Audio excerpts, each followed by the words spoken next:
Sejarah sebuah bangsa itu seringkali penuh lika-liku ya. Nah, hari ini kita akan coba menelusuri kembali beberapa periode paling sulit, paling kelam dalam sejarah modern Indonesia. Masa-masa perjuangan inilah yang, suka atau tidak suka, ikut membentuk negara ini sampai jadi seperti sekarang. Oke, jadi perjalanan kita hari ini akan melewati 5 babak krusial. Kita mulai dari retaknya kekuasaan kolonial, lalu kita lihat kelahiran bangsa yang ternyata penuh darah dan kekacauan, terus masuk ke bayang-bayang rezim Orde Baru, era represinya, sampai akhirnya api dan kejatuhannya. Yuk kita mulai dari yang pertama. Oke, kita mulai dari awal ya. Jadi, retakan besar pertama dalam sistem kolonial Belanda itu sebenarnya udah kelihatan sejak tahun 1920-an. Pemicunya? Sebuah pemberontakan yang gagal, tapi akibatnya brutal banget. Jadi, apa sih pemicunya? Nah, Partai Komunis Indonesia atau yang kita kenal PKI saat itu merasa perjuangan tanpa kekerasan itu nggak ada hasilnya. Mereka frustrasi dan merasa dikhianati oleh Belanda. Jadi, ya mereka memutuskan untuk angkat senjata sendiri. Sayangnya pemberontakan ini koordinasinya kurang bagus dan langsung dipadamkan dengan cara yang brutal banget. Ribuan orang ditangkap, terus diasingkan ke kamp penjara Bovendigeuel di Papua, tempat yang terkenal mematikan. Ini bukan cuma soal pemberontakan yang gagal loh, ini jadi semacam pola awal penumpasan ideologi kiri yang nanti puluhan tahun kemudian akan terulang lagi dengan skala yang jauh lebih mengerikan. Nah, setelah tekanan dari Belanda, ada secercah harapan waktu Jepang datang dan berhasil mengusir mereka. Tapi, seperti yang sering terjadi dalam sejarah, harapan itu cuma sebentar. Indonesia cuma ganti penjajah. Dan ternyata, penjajah yang baru ini jauh lebih kejam. Orang-orang awalnya ngira Jepang ini juru selamat kan, ternyata salah besar. Pemerintahan mereka jauh lebih brutal dari Belanda. Semua sumber daya dikuras habis untuk perang dan suasananya jadi penuh ketakutan. 4 juta ganji. Coba kita bayangin sebentar angka ini. Bukan cuma statistik. Ini 4 juta nyawa. 4 juta orang direnggut dari keluarganya, dipaksa kerja sampai mati di bawah sistem Romusha cuma untuk menopang mesin perang Jepang. Kondisinya bener-bener parah. Jepang ngerampas semua hasil panen, bikin rakyat kelaparan, sampai ada yang terpaksa makan umbi liar dan kulit pohon. Pendidikan berhenti total, dan hidup sehari-hari itu rasanya selalu di bawah ancaman dan ketakutan. Dan bahkan setelah proklamasi kemerdekaan di bulan Agustus 1945, ceritanya belum selesai. Justru muncul masalah baru, kekosongan kekuasaan. Akibatnya, terjadi pertempuran brutal di mana-mana. Revolusi ini memang heroik, tapi di saat yang sama juga sangat penuh kekerasan.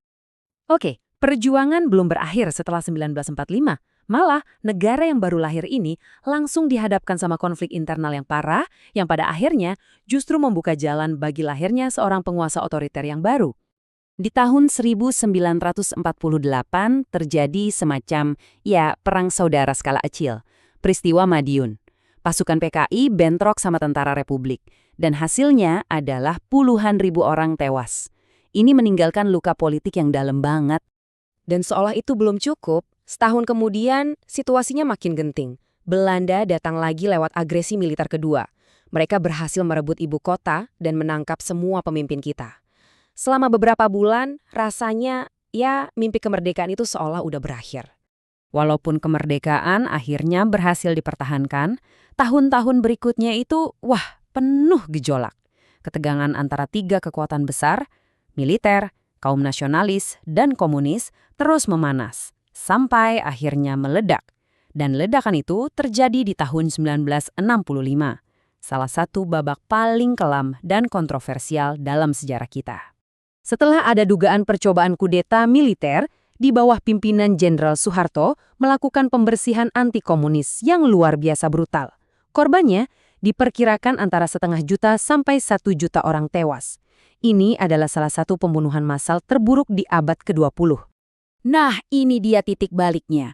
Dengan surat perintah kontroversial yang kita kenal sebagai Super Semar, Soeharto secara praktis ngambil alih kekuasaan dari Presiden Soekarno. Inilah awal dari rezim otoriter yang dominan militer selama lebih dari 3 dekade ke depan, Orde Baru. Dan selama 3 dekade berikutnya, di bawah Orde Baru, Indonesia kelihatannya stabil. Pembangunan ekonomi memang berjalan, tapi stabilitas ini punya harga yang mahal. Siapapun yang berbeda pendapat atau berani mengkritik akan ditindak dengan cepat dan keras. Contohnya peristiwa Malari tahun 74. Awalnya ini protes mahasiswa soal korupsi dan investasi asing. Tapi pemerintah pakai kerusuhan ini sebagai alasan buat mengunci semuanya. Aktivis ditangkap, pers dibungkam, dan kampus-kampus diawasi dengan ketat.